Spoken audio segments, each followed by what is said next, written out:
Hey everybody, welcome to another episode of the 10 Laws with East Forest podcast. I am said East Forest, and I'm really happy to be sharing another episode with you. Hope you had a good Thanksgiving. This week we have another conversation with Morning Altars, otherwise known as Day Schildkret. And Day, his book finally came out. I don't know if you heard the original episode we did with him, but his book called Morning Altars came out on Countryman Press, and it's out there in bookstores. Matter of fact, it was just out in Powell's in Portland, Oregon, and I was with Rada and her family. We walk in, and you know how they have those sort of recommended books like right there? And it was right there. I couldn't believe it. And it's kind of fun because a lot of the altars in there, I'd say several, half a dozen to a dozen, I was either there with him or crossing paths or helped him. And there's even one in there that is the album art for one of East Forest album called Elements. And there's a track, there's a whole album called Elements that's actually only available on the East Forest website. I never released it on digital distribution like Spotify and Apple and those sorts of things. So if you've never gone over to eastforest.org and you want to check that out, you can. You might ask, why didn't I release it? And to be honest, it's because I don't know, parts of me wasn't happy with it, and it was sort of a soundtrack for a project I did with Udaya.com and Tony G. Tony G is a yoga teacher, and I wrote all this music for a series he did with them, and we performed it over in Bulgaria, which is where they film stuff. Why do they film in Bulgaria? Because it's cheaper, I think. Anywho, that music, it existed, and I was like, well, it's pretty good, and some people really like that stuff, that record. So I put it out, but for some reason I never got it in the distribution queue, and it's just been on my website all this time. And the artwork is a Morning Altars altar that's sort of riffing on the Nautilus logo of mine. I think he did it with like red berries and charcoal and some white berries or something, but I'm not really sure. Anyway, you'll find it. I don't know what page it's on off the top of my head. The book's sitting right here, but I don't want to thumb through it and find it, and bore you. That's not good radio. So we're having him back because it is timely with this book, but these are conversations we're having, and they, as you've probably found, they go where they go. So it's not really just about promoting something. That's just an excuse often to talk. And we just get into each other's lives and what's on our minds. And that's what I love so much about this stuff. Like when I was at Esalen, I met a couple people, and now I get this great opportunity to say, hey, I'd love to get to know you more. And would you like to come on the podcast and we can essentially talk? And even people that I know well, that I've sat down with to have a conversation for this podcast, I find that I learn so much more about them just by, how often do you get to sit down with someone, let's say for an hour and a half, and just really your intention is to listen, and your intention is to help them basically get into themselves and speak. And I really enjoy that, because I think a lot of times when we're in conversation, we do have an agenda, and it's usually something as small as a point we're trying to make, or something we're trying to, it could just be practical, like we're trying to get something across so we can get something done. And so we end up kind of waiting for someone to finish speaking so we can say what we need to say. And it's not often that we just do just some really good listening. Which is quite profound, because I've noticed that when I do focus more on that gift of listening and helping cultivate someone's ideas in conversation, I really enjoy it too. So it's actually been a really wonderful learning process for myself as well. So how was your holidays? How was Thanksgiving for you? I went out to Montana with Rada, and that was nice. It was quite cold. We stopped at a hot spring, sort of a built-up one, but a super old school. And I discovered the fact that every restaurant in Montana serves chicken fried steak among French fries and burgers, steaks, and iceberg lettuce. That's kind of the jam out there, it seems like. But it's getting to be that time of year where when you're driving around, at least in these parts of the States, in the mountains in the West, where it's icy and it can be a little sketchy. I just drove out to Portland, Oregon. We were at Powell's and stuff there. My parents had a 50th wedding anniversary, which is a trip in itself to think about 50 years of marriage. But we had some weather there too. So I've been doing a lot of, as I think a lot of people are, a lot of this sort of family things. We're getting into the holidays. I don't know about you, but things are kind of slowing down a bit for me as we move towards the winter solstice. Things are obviously darker for those of us who are in North America. And it's a time that I'm doing a lot of back-end stuff, business stuff. We're still working hard on the Ram Dass on the back end. I'm hoping to actually get the masters of those maybe even today from the mastering, which is very, very exciting. And I think as I've spoken to before, a bit nerve-wracking mastering because it's the last step. And I'm also even working on mixing some stuff for the next thing. So it's just, we're always trying to stay creative and recognizing the creative process as just that, a process, and one that feeds me. And I think it can feed all of us because there's a creative spark in everybody, whether you express it through free writing in the morning, or you are actually an artist, a professional artist, or you just like to cook and that's a form of creativity, or even the way you do conversation.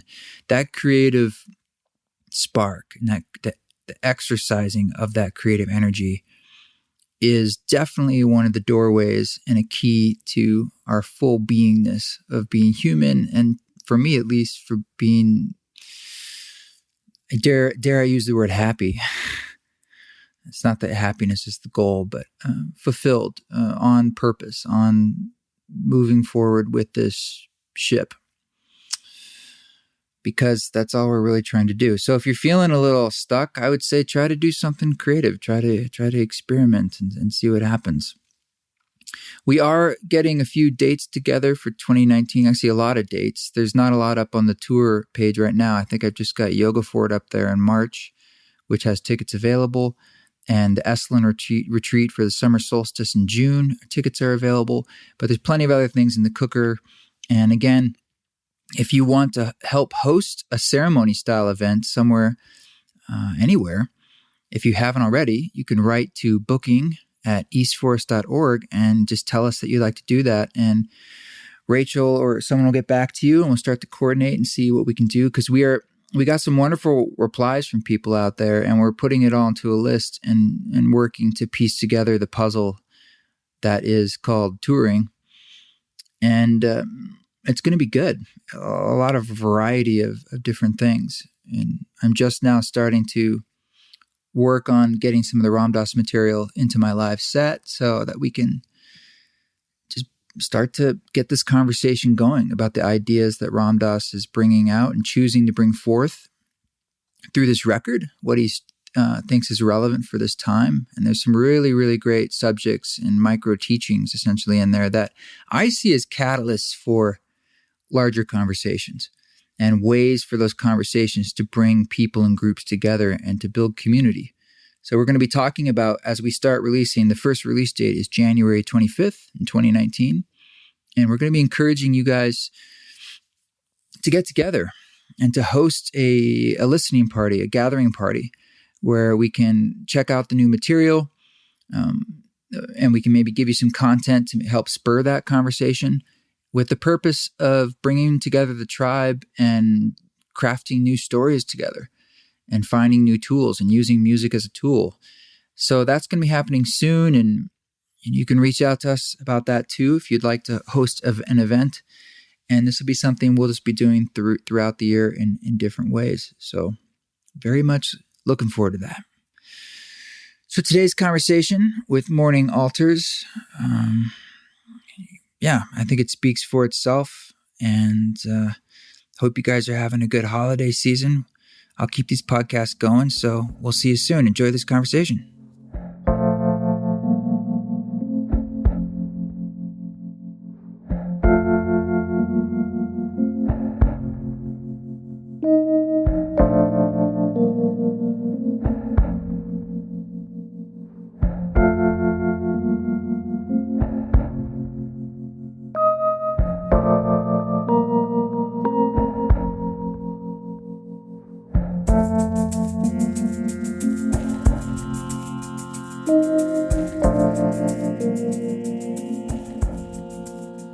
Okay, hi. I missed your morning altars. How are you today? I missed your East Forest. I'm doing well. So we've spoken before, but now, many months later, I have your book in my hands here. This lovely book. It's incredible. It just came out. Actually, it's not even published yet. It's publishing next week officially. So well, what date? Because this will probably be out. I'm curious. If people are listening to this in reverse. Sure, it's coming out October 30th. But it sounds like the rumors have it that the pre-orders of the book are already reaching people's hands already. So, yeah. And I just saw my first copy last week in New York, where we had a book launch party at the Assemblage. And we just had our West Coast book launch party this past Thursday night in Berkeley, California. How do you feel about the book when it's in your hands? I mean, you had maybe do you have a mock-up or anything? Or is this sort of the first time you saw it? This is the first time I saw it. Yeah. I mean, the whole thing's been a virtual process where I've been, it's literally gone from a very embodied earth, hands-on, tangible process. And then it goes into a camera and into an editing and then, the words on a screen, writing the book on a screen and editing the book with my publisher on a screen and getting passes of the editing process on the screen. And so it went from a very tangible process to a very virtual process for almost a year. And then actually having the book in my hands has made it tangible again. And one of my favorite parts of the book actually that I advocated strongly for is the cover of the book is one of my altars and it's embossed. So you can literally feel every little bit of the altar from the acorns to the leaves. They're tangible on the cover. Yeah, that really adds just right from the get-go a whole layer of, I don't know. It's kind of high end. I mean, that must have been a difficult thing to push for. Yeah, it was a difficult thing, but I think what we wanted for the book, for the reader's experience, is we want them to feel like they're touching something. The process of morning altars is very hands-on, embodied, earth-based process. So, when you're reading a book, it's usually very flat, and we wanted something that people could actually feel. Yeah. Super cool. Yeah, I'm Thanks. Seeing here on page 131, there's the picture of the altar you made for the Elements album, the East Forest album. Oh, yeah. Mm-hmm. That's in your old backyard, right? It is. And there's a picture of the process of that altar being made. Well, I think this is this is just the outline. Oh, yeah. Okay. Yeah. And then there's a full page one of later that piece. On. Mm-hmm. Very cool. Yeah. Mm-hmm. Yeah, so how's the response been? I mean, what have you been hearing from people you actually know or, versus random, this is great. Have you heard any? Totally. Anyone dug into it? Yeah. I mean, one of the privileges of being an author, I guess that's what you call me nowadays, is getting text messages from people that are like, I'm on chapter 3. I can't put it down kind of thing. So those are really lovely emails to get and text messages to get during the day. Mm-hmm. And it's interesting to see people relate to the book because there's different ways to read the book. I mean, you literally can successfully flip through this book and just look at the pictures and be completely satisfied, right. And a lot of people do that. And then you can read the book just as a practice book. I mean, there's different practices in the book where you can just look at what I call the basics. And, just if you want to have the book be a companion for how to make a morning altar. And that's fine and dandy too. And then you can also read the book like it's a book and read the stories and the wisdom and some of my prose. And those people that are actually doing that, I consider to be my allies in this because I consider the book to not just be a picture book. I consider it to be something that is contending with something in this world right now. And there's something that when you are making earth art and out inside nature and working our imaginations and letting things go, letting things be impermanent, there's some seeds of our humanity that are definitely in erosion these days.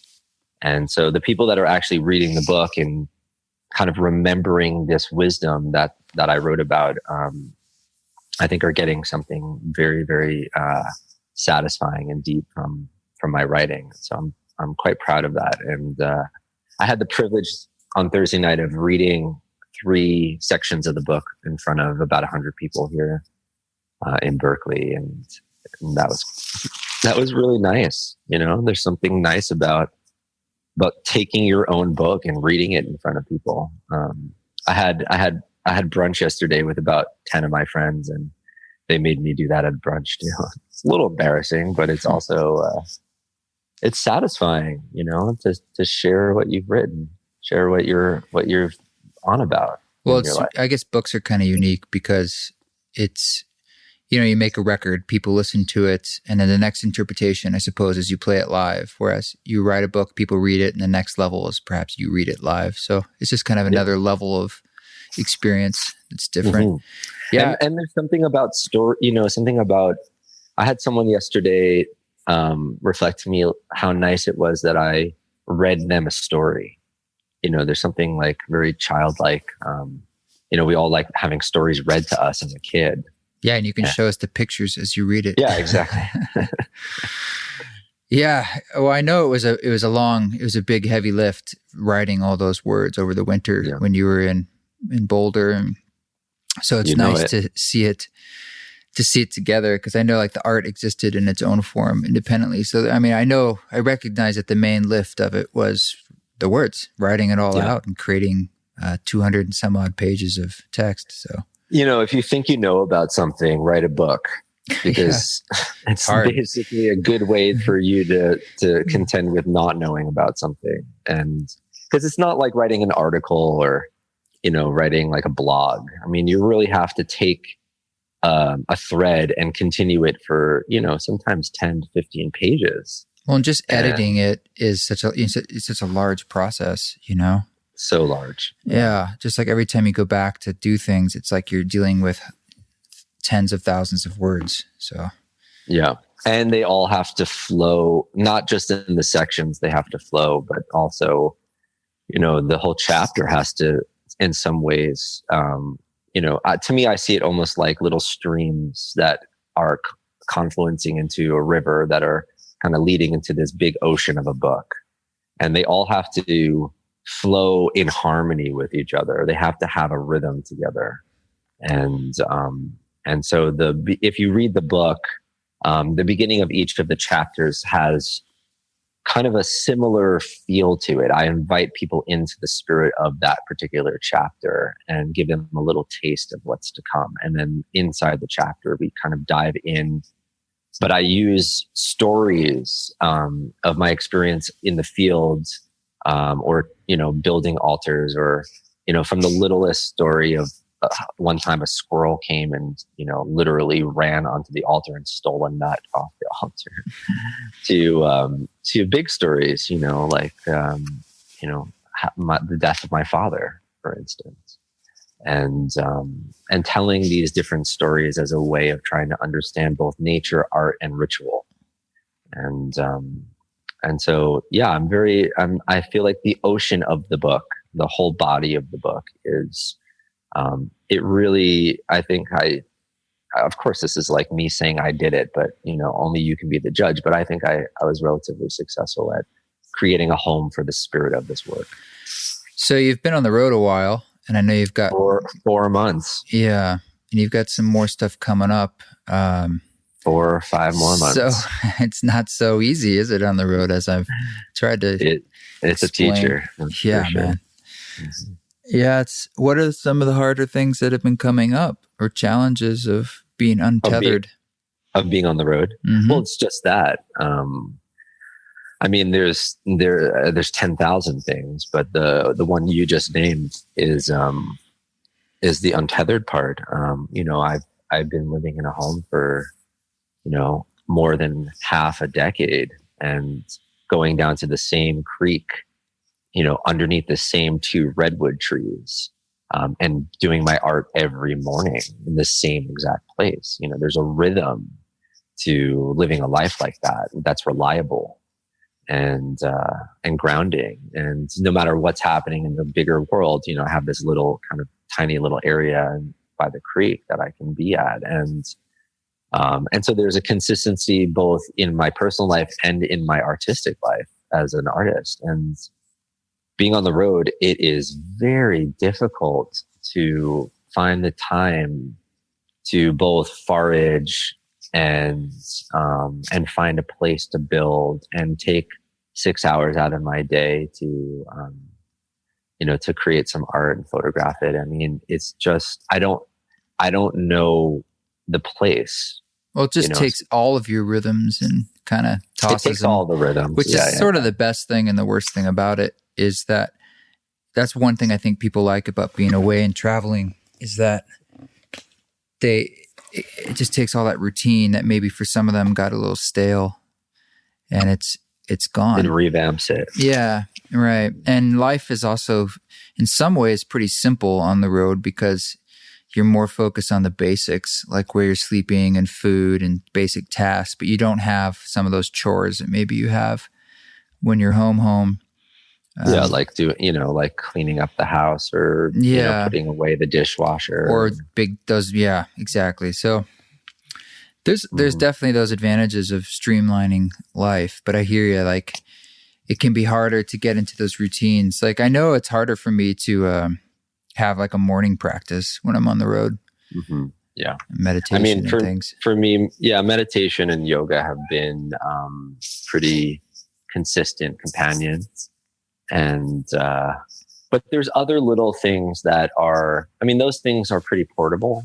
But there's other things that are much harder to accompany me on the road. And some of them are quite, physical.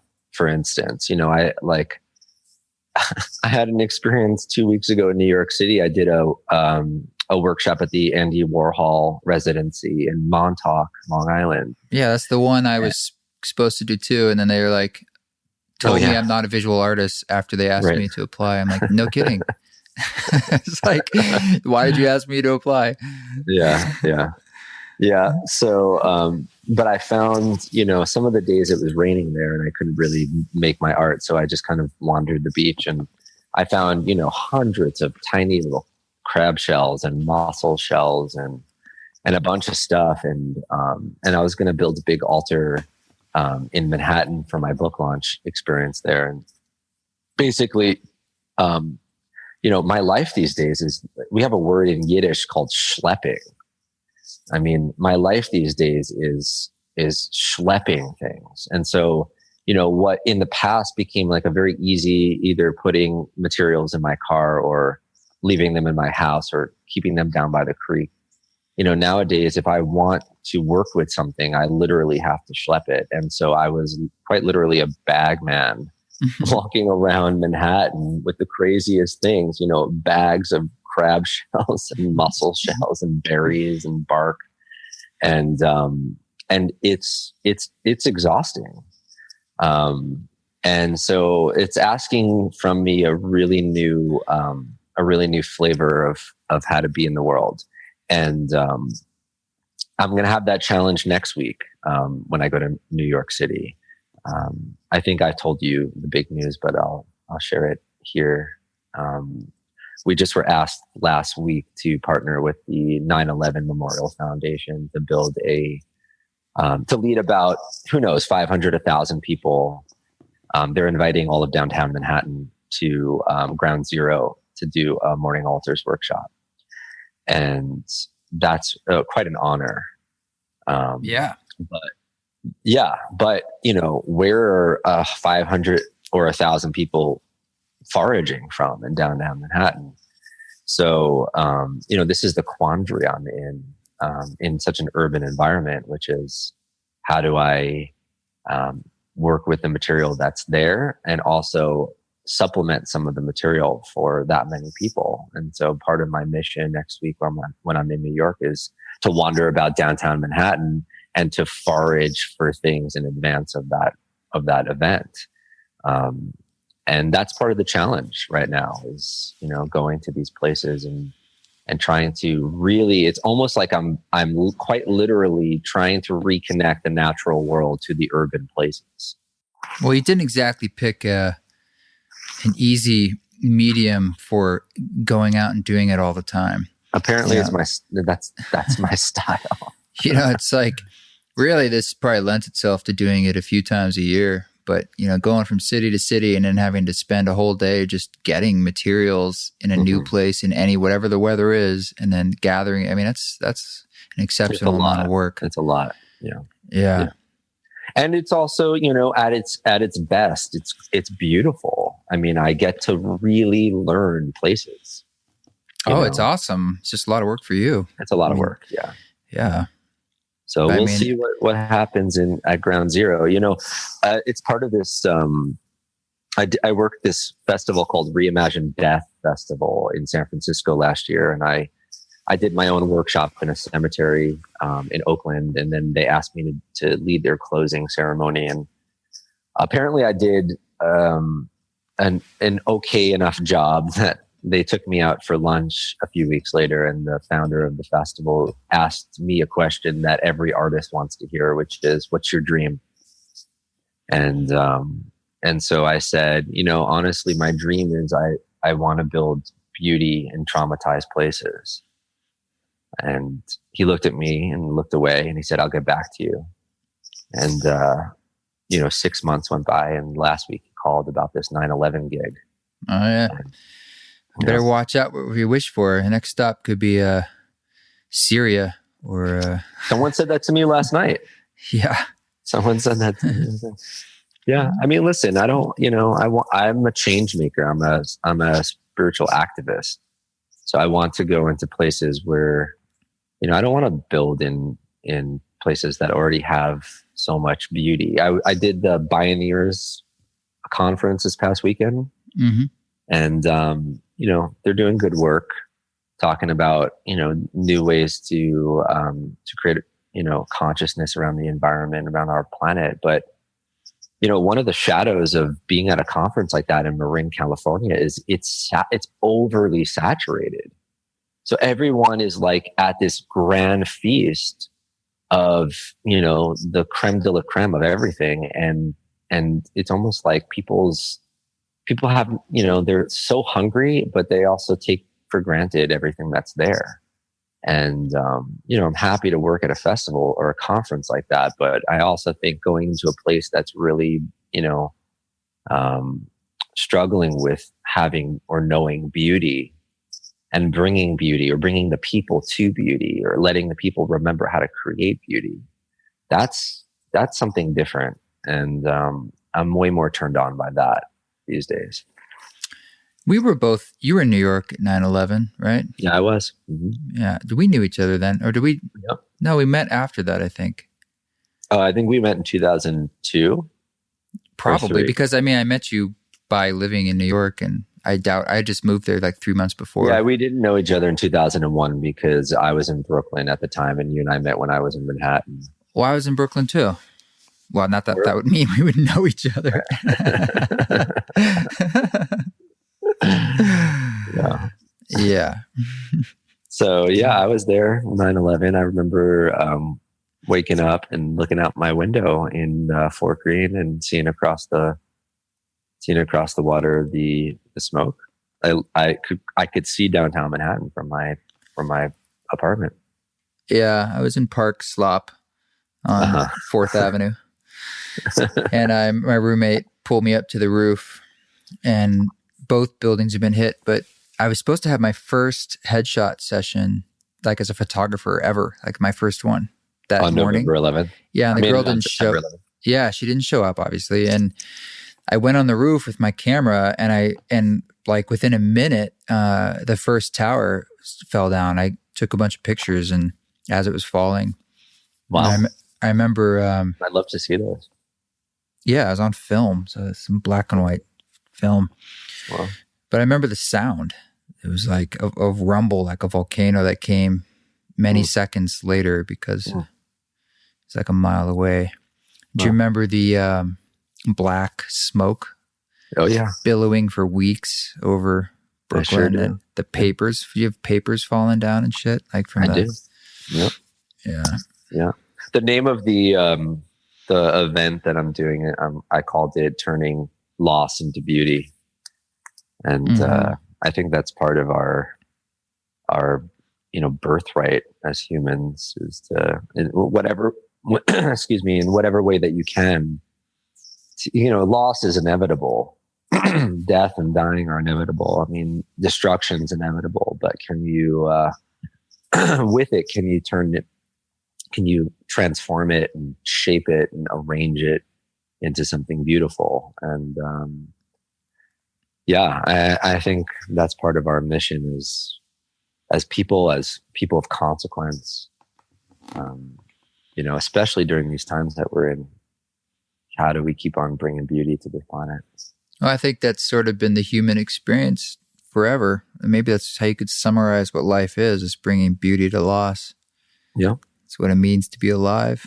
Yeah. But I think part of the issue these days is that, most of us are not, we're not charged with that. We're in this industrialized culture where we're being told, that being a human is to work and consume and stay busy. And there's not enough people on the planet right now, especially in the Western civilization, that are bringing beauty, so that's what I'm on about. And that's, I know what you're on about too. It's just bringing as much beauty to these times.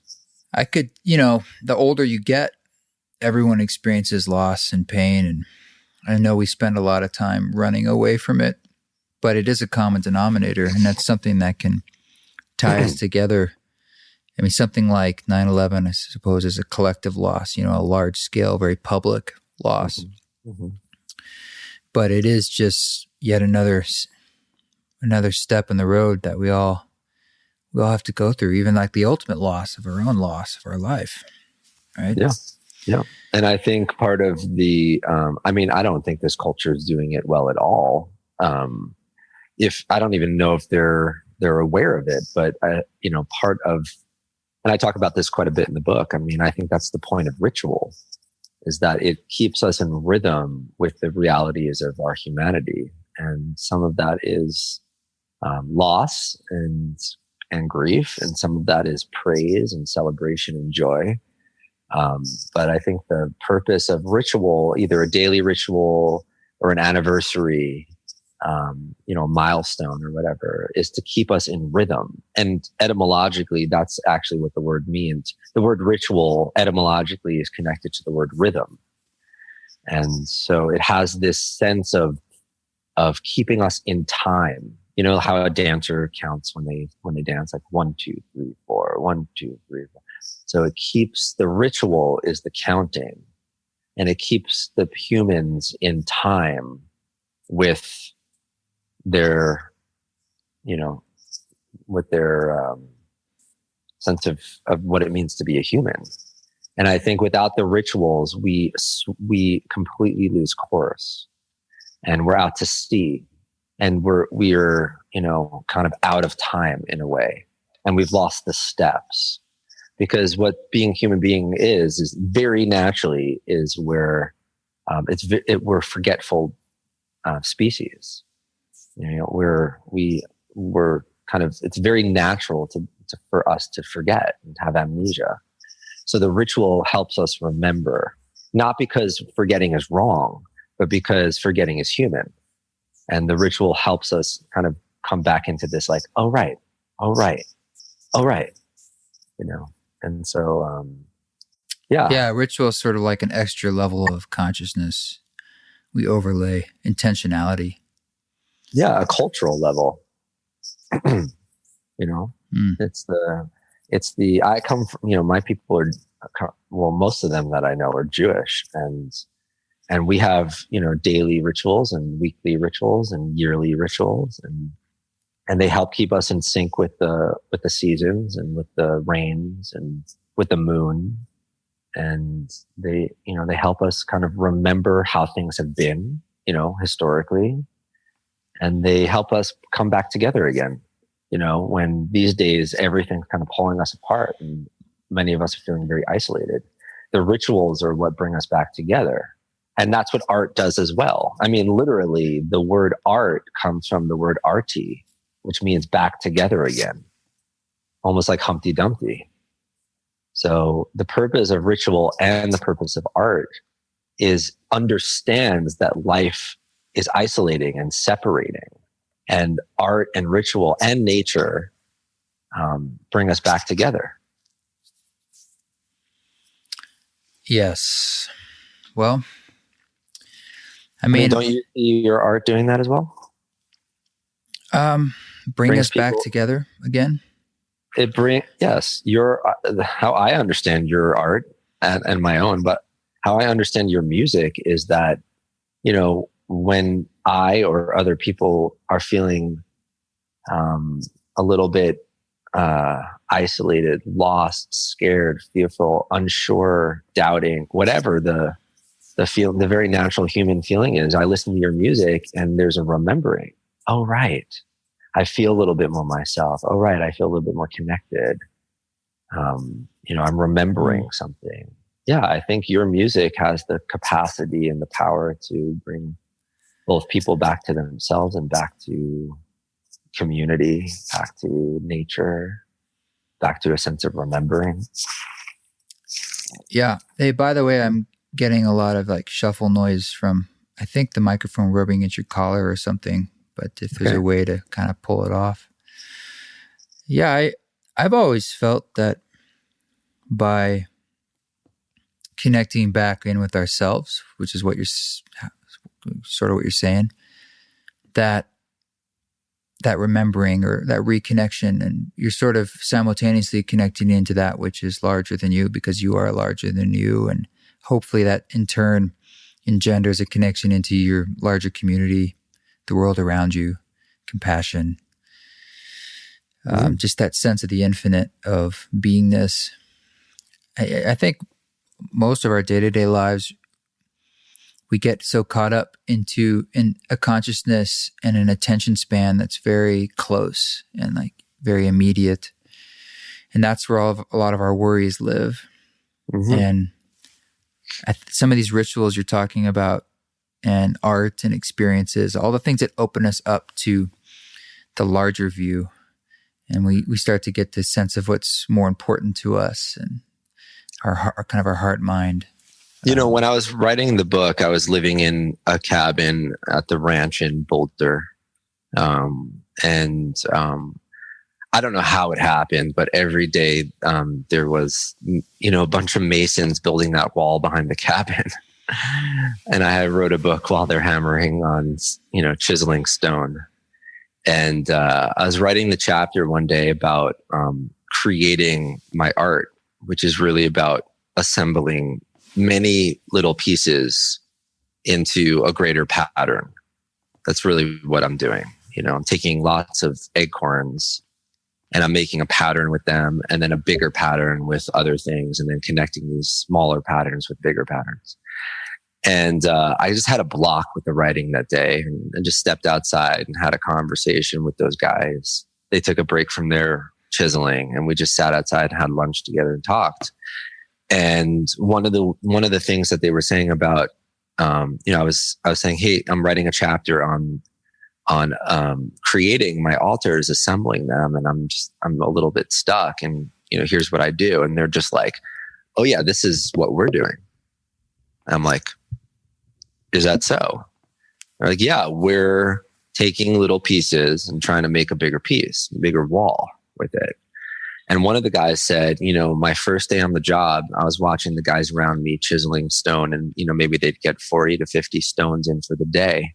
He said it would take me all day. Maybe I'd get one, maybe two in. And he was talking to me about what he called the Zen of rocks. And he was saying that, it takes a lot of listening to know how to chisel the rock so that it has almost a conversation with the other rocks that he's trying to get it to fit into. And that it's not about him forcing the rock into the wall as he sees it to be. It's almost like he's negotiating the rock so that it can talk to the other rocks. And I wrote a story about this in the book because I was so moved. And what moved me was that we're doing this similar rhythm, which is this like, you know, as a human being or as an artisan or a craftsman, you know, we're trying to get out of our own way so that we can listen to the thing that's in front of us and shape it how it wants to be shaped so that it fits into a larger conversation. And that is, I think, what, you know, makes them successful in building the wall, what makes me successful in making my art or writing this book. And, you know, possibly that's how you see your music. You know, these like really being able to listen to how these little patterns play with each other. And part of the job is, you know, listening so intently that you can start to create larger patterns from the smaller patterns. And to me, that is what I would call the language of the universe.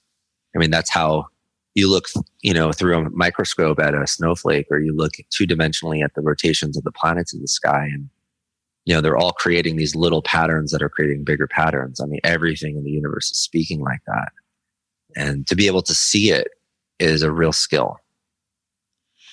I was thinking last night that people in countries that are less westernized, they must look at us and just be like, why do they think it's so complicated to be They're alive? fucking idiots. Like, why are they struggling so hard? It's like, just like do your shit and, you know, relax.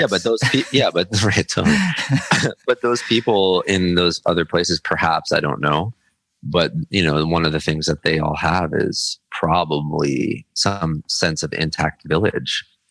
And I think part of what we're struggling with is we're in an individualized culture. So we have to work harder.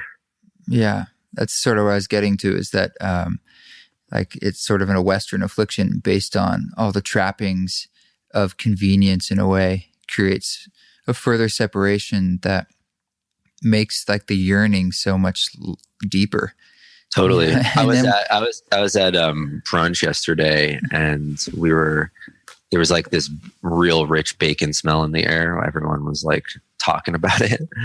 I was talking with this guy about the bacon. Somehow the conversation, you know, got into a conversation on how things used to be probably for both of our ancestors in terms of like, right. You know, not so long ago, everyone probably slaughtered their own animals, or at least, you know, their neighbors slaughtered it for everyone. And now, you know, we have like, you know, slaughterhouses and distributors and, you know, plastic merchants wrapping the bacon in plastic and styrofoam, and grocery stores selling it. And, you know, so many different businesses and industries that are involved in a very simple and very human, you know, skill of raising animals and slaughtering them. And yeah, that's exactly the same thing we got to yesterday. Was like, fuck, we've severely overcomplicated something that was very simple and very profound at the same time. And we're suffering from that. Yeah, it's like we've covered up that which is natural in a sense. And we're searching left, right, up, down, and center for the way back. And it's sort of like your birthright by getting back to some really simple things that are just simple things. Yeah, I know. It's like, but you can have all the juices and smoothies and yoga classes and workshops and all this stuff. And in some ways, it's like, it's just like you can keep adding on, but it's more about taking away, perhaps. Oh yeah. I mean, to me, it's like, you know, I went through phases of that in my life. And, you know, nowadays, really what it comes down to is like, you know, my mom's not doing well. So, you know, how am I showing up to her? Exactly. You know? Yeah. And that's the core of it, really. Yeah. Yeah. I mean, she like brought me into the world. So how can I like, you know, really walk on this path with her? And, you know, how am I showing up to my friends every day? Am I like really reaching out to like my dear ones and checking in with them, see how they're doing? How am I taking care of my body? You know, not like overly Like I wouldn't call any of this shit spiritual. Well, I think it's the most spiritual in that it's the most immediate things of your existence. Yeah, but right? I think when we name it, I mean, I would so much rather name all of these things mundane and not call them spiritual, because I think when we start to put those labels on it, they become so conceptual.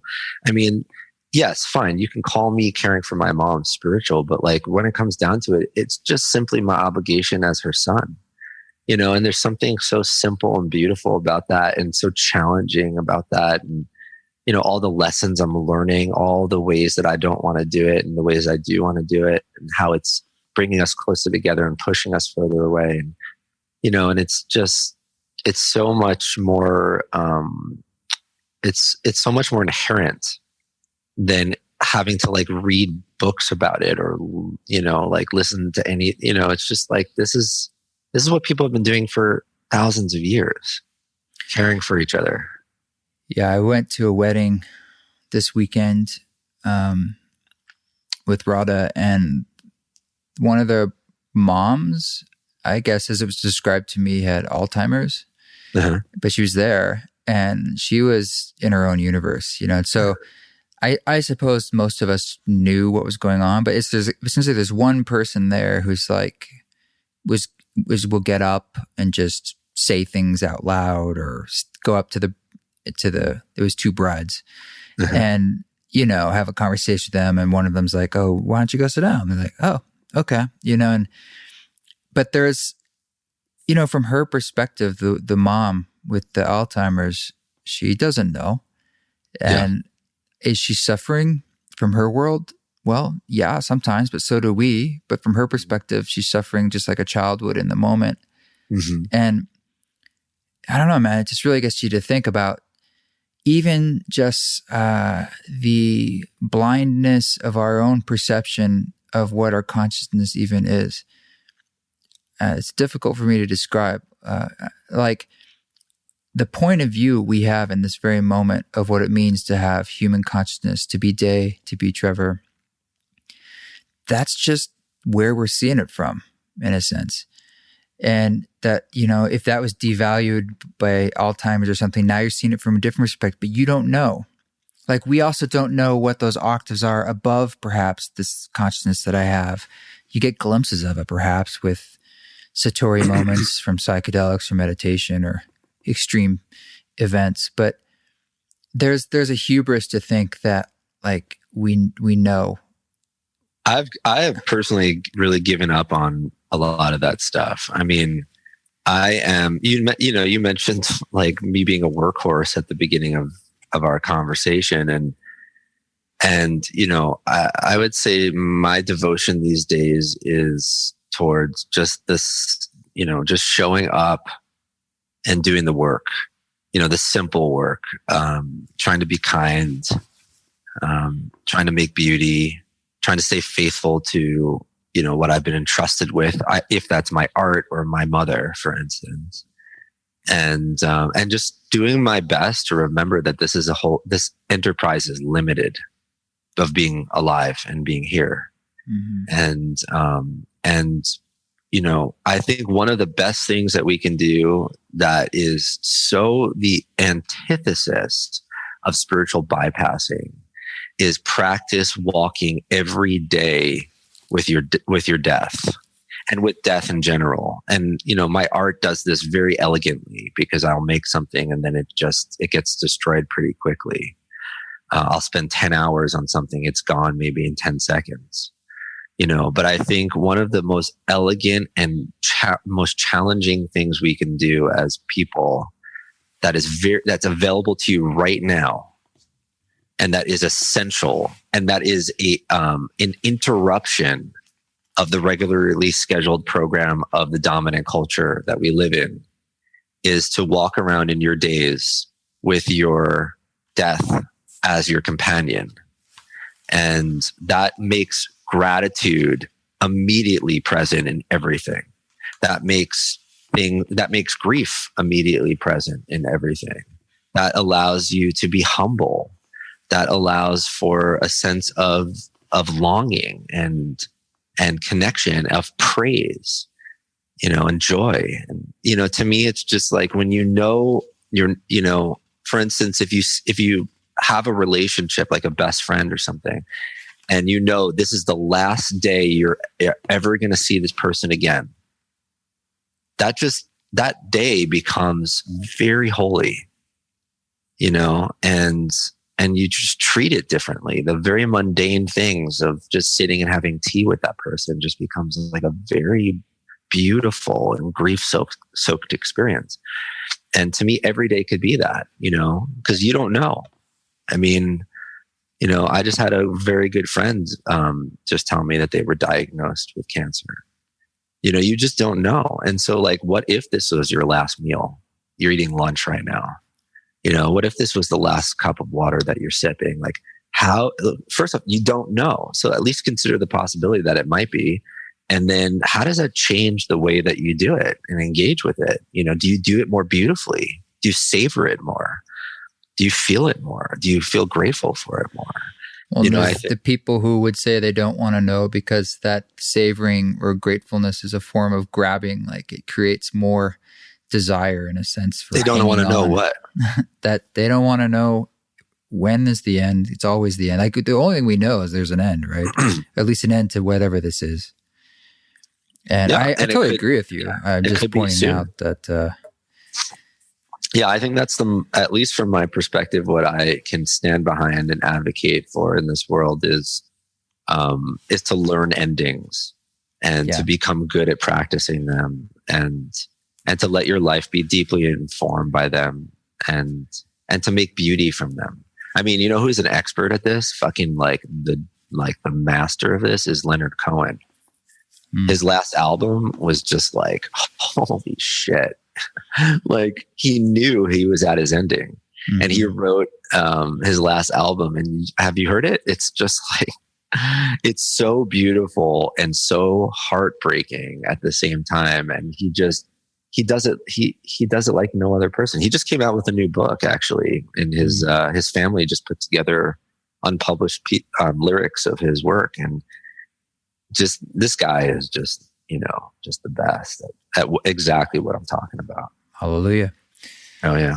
I got a question. I know that you are doing your altars as a business, so you probably haven't ever done one recently, or how often do you not photograph it or share it? And I know it's step 6 in your movements of the altar practice, but have you ever thought about the advantages of creating it and not sharing it? It's sort of a gift of the moment. I wrote about that in chapter 6. I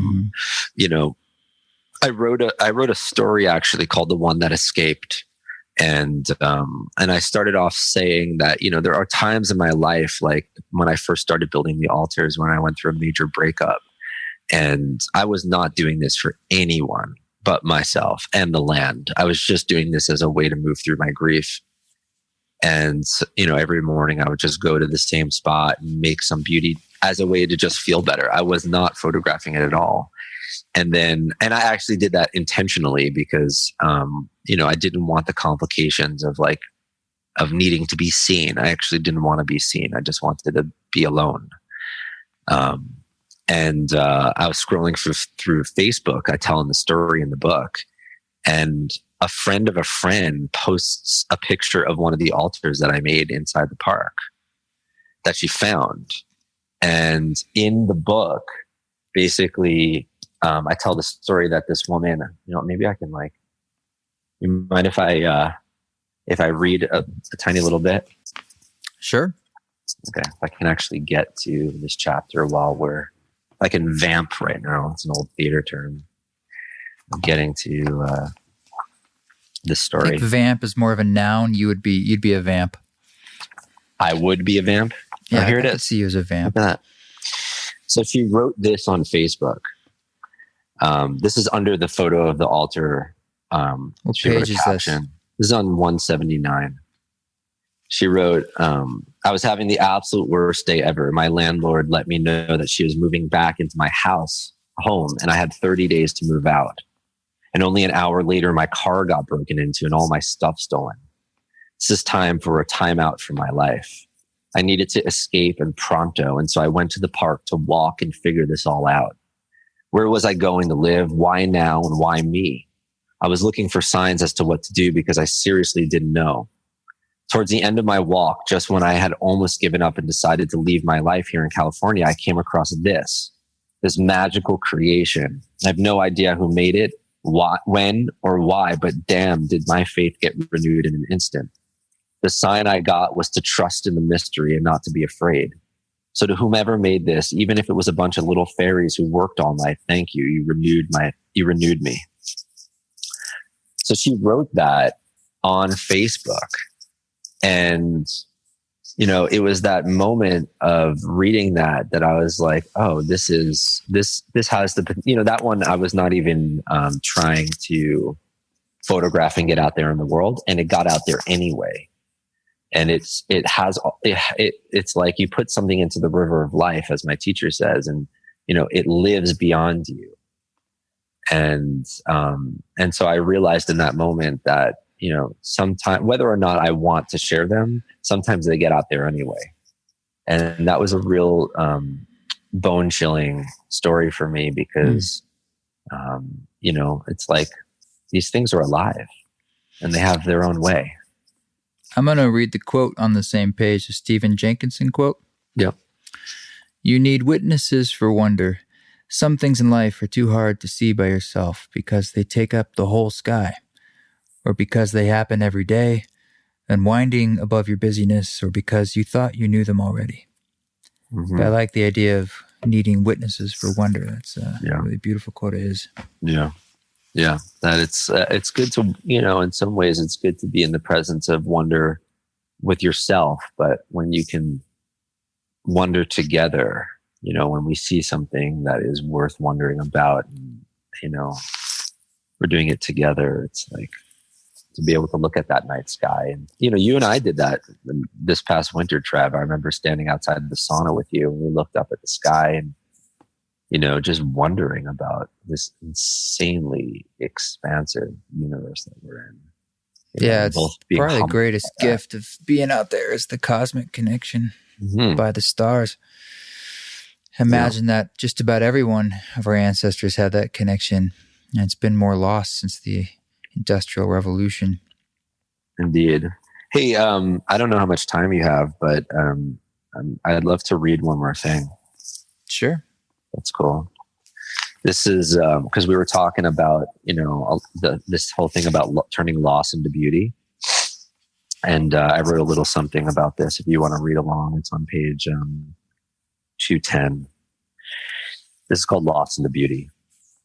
This past spring, my little wandering companion left this world. Rudy, a stout and stubborn miniature schnauzer, was buried under the 2 towering redwood trees down by the creek.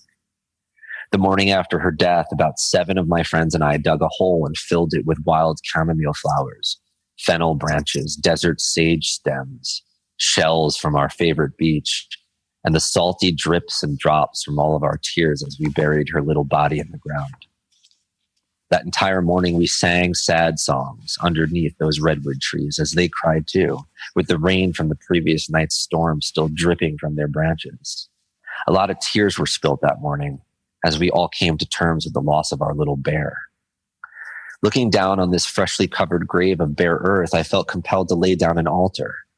I arranged a circle of pine cones around the hole she was buried in and let my tears mingle with the altar I was creating.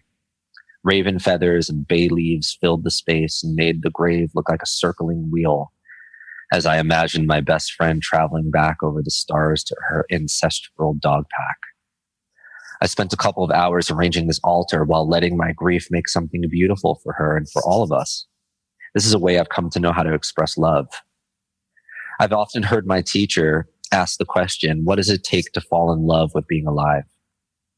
It makes you consider your default knee-jerk response when you're healthy, happy, busy, and all the pieces seem to be falling into place properly.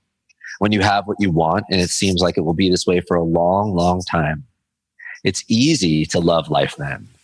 But this is only loving the part of your life you prefer, the life you approve of, and that works for you and everyone around you.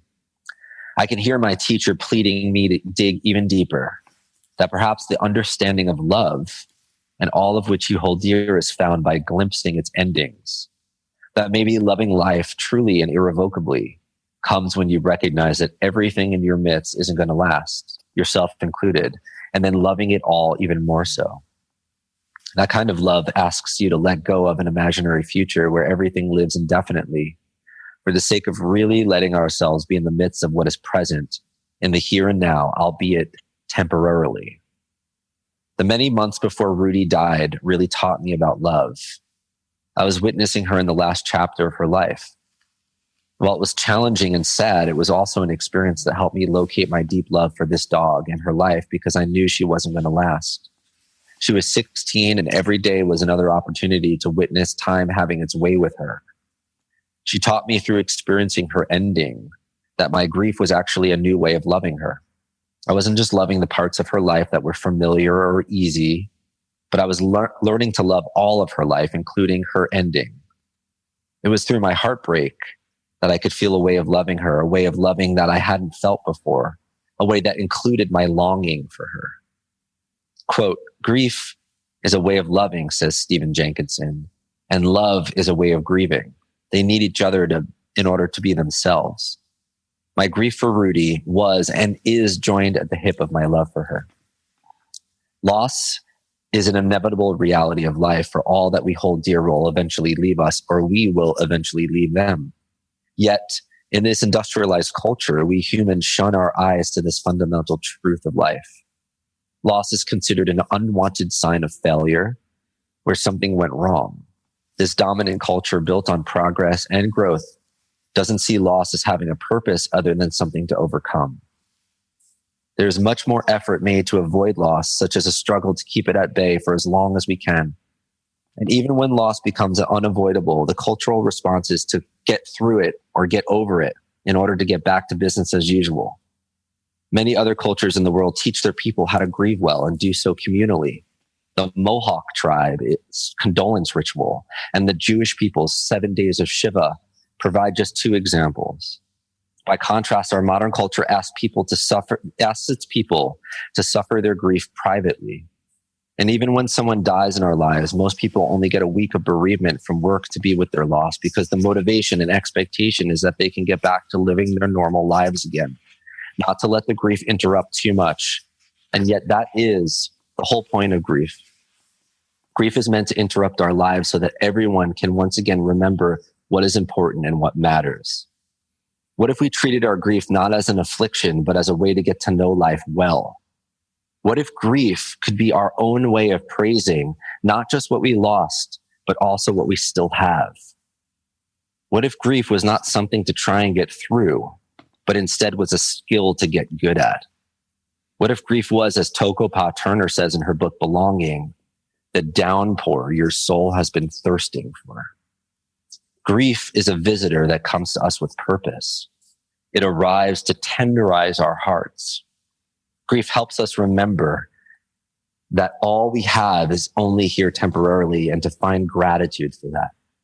Renowned grief practitioner and psychotherapist Frances Weller says, the work of the mature person is to carry grief in one hand and gratitude in the other, and to be stretched large by them. How much sorrow can I hold? That's how much gratitude I can give. If I can carry only grief, I'll bend towards cynicism and despair. If I have only gratitude, I'll become saccharine and won't develop much compassion for other people's suffering. Grief keeps the heart fluid and soft, which helps make compassion possible. When you live this balanced way with the ending sitting next to you as your beloved companion and not banished because they are too sad or painful, you can practice loving all of life, its beginnings, middles, and endings, for this is the natural order of things. Knowing love and loss in this way shapes you into a real human being.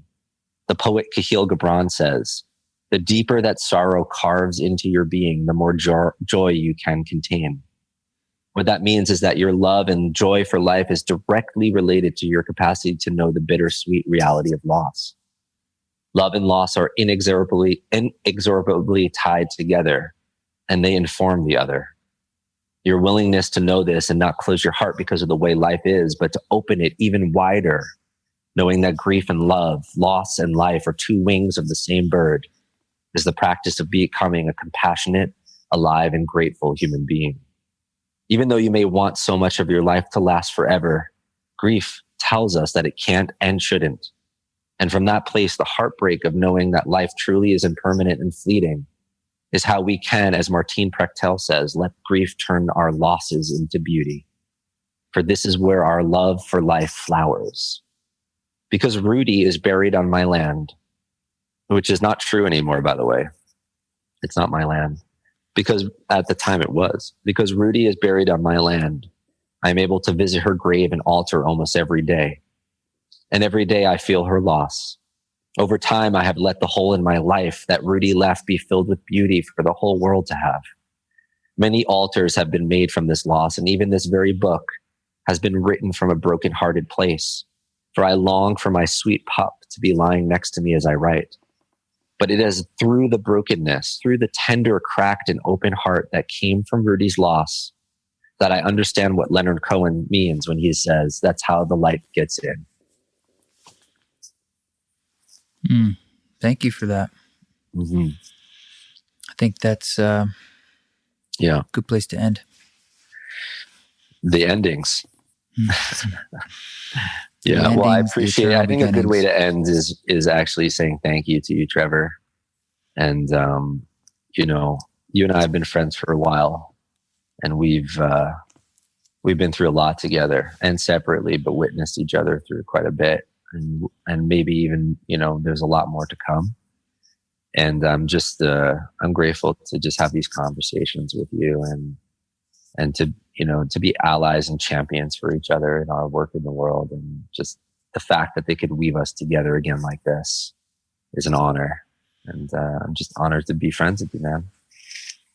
Well, it's mutual. We need witnesses to wonder, as you say. And it's beautiful. Congratulations on this work. It's momentous. And I encourage people to check it out. We'll put links to morningaltars.com where they can find you on Amazon or wherever they like to get books. Yeah, Amazon, Barnes & Noble, Walmart, all those places. Definitely, yeah. Everyone go to Walmart. Get the book on Walmart. Actually, everyone go to your local bookstore and ask for this book to be carried there. That's the most important thing. You going to do an audiobook? I hope so. All right. Yeah. I can help you with that if you need help. Okay. All right. All right, my friend. Cheerio. Enjoy the road. Cheerio. Thank you. Blessings, everyone.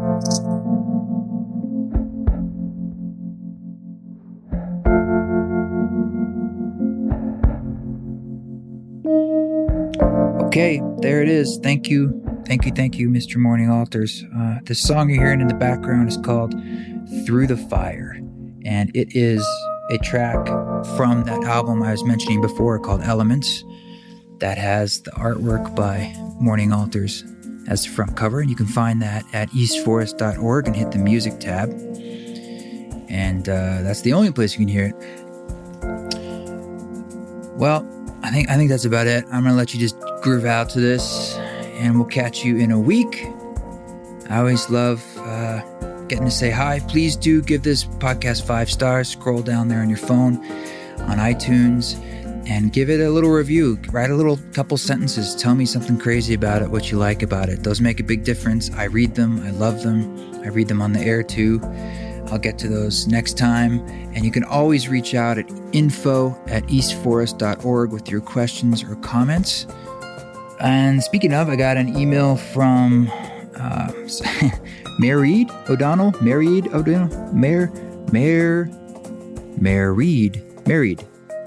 Are you Anyway, thank you, Married. Hi, Trevor. I hope you're good. I just said I would write you this email to express my appreciation for your music. I find myself listening to your music every day. It sends me to an amazing place, and I am grateful for that.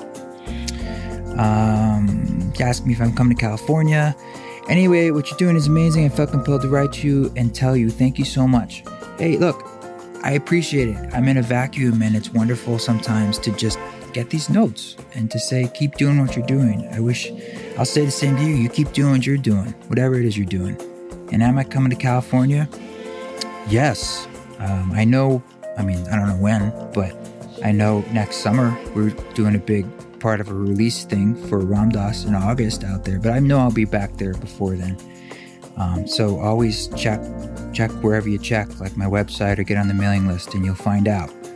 I try to send emails through the mailing list just to like zip codes, you know what I mean, to regional places to let you know when we're coming to town.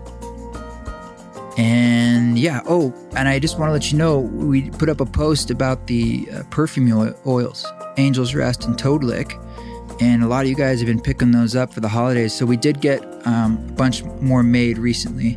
I sat down and pumped out a good several more dozen. So if you're looking for gifts for the holidays, we should be able to fulfill those orders right away. Very unique, and we got more Toad Lick and Angel's Rest, so no worries there. We can't ship it internationally, unfortunately. I think we can to Canada, but for right now, just domestically, and a maximum of 12 at a time. These are just like mailing rules about perfumes, but if you'd like up to 12, we can give you a wholesale rate. If you'd like to sell it in your store or something, if you have a yoga studio, just let us know. Hit us up, info@eastforest.org. You guys keep walking your walk. Don't take any shit. But, if you do it with grace. Catch you later.